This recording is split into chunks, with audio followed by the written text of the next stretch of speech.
great thing to do when you first go live is cough. Sorry about that.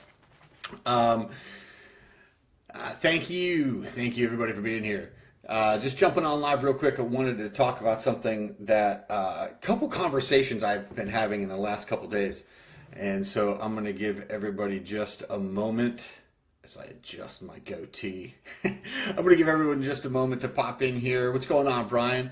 Um, If you can hear me, shoot me just a like or something, just so I know. I'm running live from my business page and from my personal page. What's going on, Scott?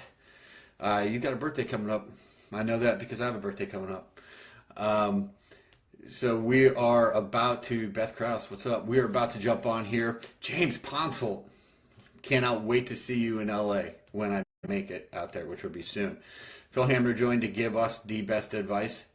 Yeah, so I wanted to jump on real quick. This is a conversation I've been having with a couple different people, two clients, and then with a friend about the worst advice you can get. This is going to sound so straightforward and common sense that, but it blows my mind how often this happens. So the worst person you can get advice from, someone who has not done well the thing you're seeking advice on.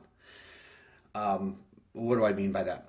So you talk about how to retire and like, how do I save for retirement? What do I do for retirement, or what do I invest in? And you start talking about that at a dinner party, and everyone around the table will have a different idea of how you should be saving for retirement.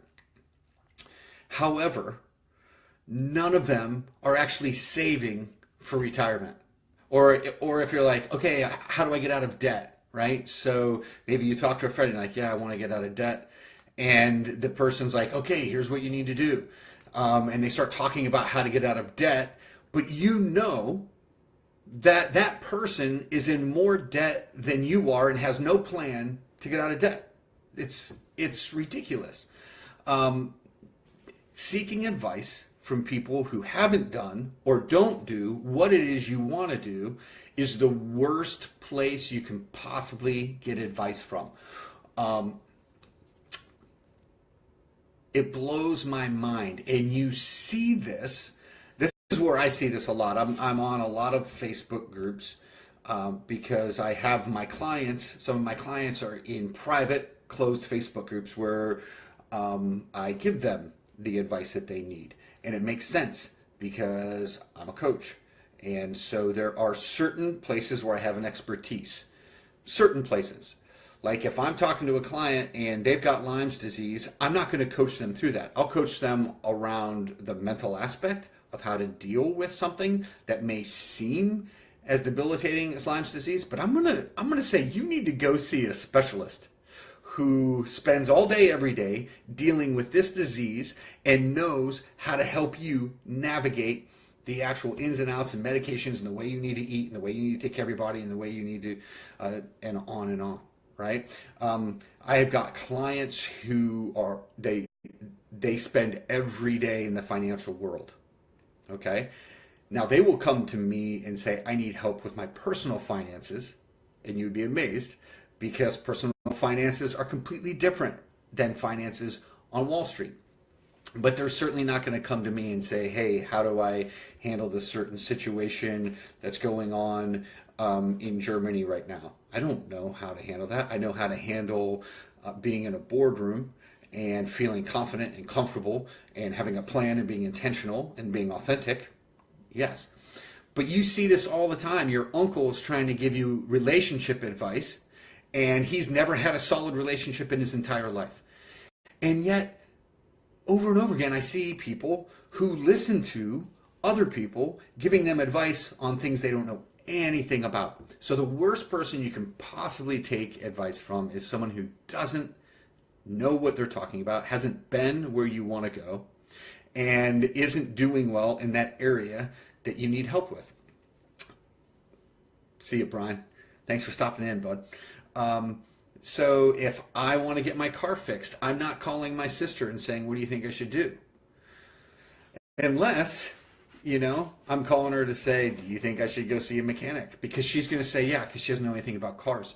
I would call Bruce Morris because Bruce Morris knows everything there is to know about a car, and he's really good with them. And, I would call him just to say, hey, I'm bringing in my van. That's the deal. So stay away. You see this, I see this all the time in Facebook groups where people are trying to market, or people are trying to grow or scale their business, or people are trying to figure out how to make their relationships better. And then I read the comments and I'm like, that person has no idea what they're talking about. And what amazes me isn't that people pitch in with their opinion when they don't know what they're talking about. What amazes me is that other people actually listen. If you want to get the best advice, find somebody who is doing what you want to do really well. And then be ready. You might have to pay them for their advice. You say, well, why would I have to pay for advice? Well, you can talk to your brother about your separated shoulder, or you can go to, you're probably going to pay. You can talk to your aunt, who is a wonderful person who works in the cafeteria at the local high school, about your divorce papers. And if you're handling your divorce properly from a legal standpoint, or you could pay a lawyer to look at those papers, to draw those papers up for you, to help you navigate through the legal side of a lawsuit. You would probably pay for their advice. Why? Because it's worth it. How do you know if it's worth it to pay for someone's advice? You get a result. You get the result that you're after. That's it. It just isn't any more simple than that. So, I've been having this conversation with a couple clients and with a friend the last couple of days, and I thought I would just throw this out there. Hope you find it helpful. Stop listening to the advice of people who don't know what they're talking about. Stop listening to the advice of folks who aren't actually living it. Find someone who's living the life that you want in a certain area. If your dad has a wonderful marriage, he's probably a good person to talk to about relationships. Both your parents probably are. If your second cousin burns through relationships and uses the people they're with just to fill some empty hole inside of them, don't take their advice. That's pretty much it. I will be doing a live tomorrow night, 7 p.m. Feel free to just drop your questions right now. I'll put them in the queue and we'll do it. Hope you're well. Everybody, anybody who ever watches this, I hope you're well. That's the kind of guy I am. Why would I not want you to be well? All right, any questions before we wrap up? I am going to shut it down, and I'm going to tackle a couple other things that I've got on my list for today. Or loving life. And I will talk to you later.